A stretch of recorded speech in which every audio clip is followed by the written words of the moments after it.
ডাকো ডাকো ডাকো। আমি তোর বাপের চাকরানি নয় রে, হাত করিনি ব্যাটা।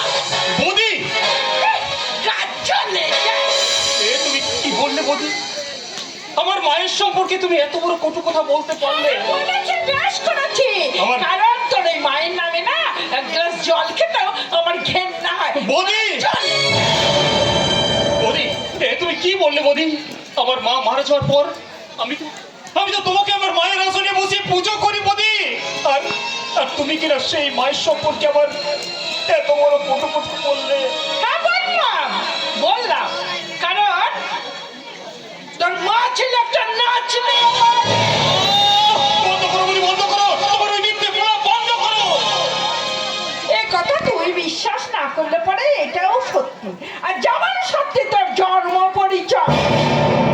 কি বললে বৌদি? আমার আমার জন্ম পরিচয় কি বৌদি? কি বলো বৌদি, বলো কি আমার জন্ম পরিচয়? না, আমি কি করে জানবো?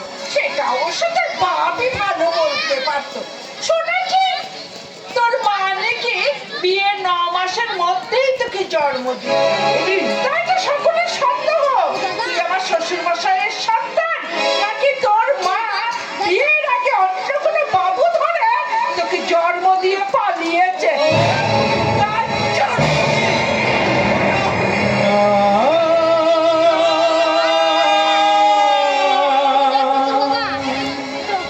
এই আমি কি শুনলাম?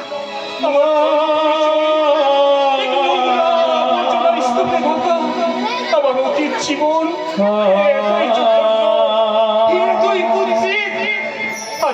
আচ্ছা আমার বড় তাকে আমি জিজ্ঞাসা করলাম, মা গো, জন্ম যদি দিলে, মা গো, জন্ম যদি দিলে, মা গো, সুখ দিলে না।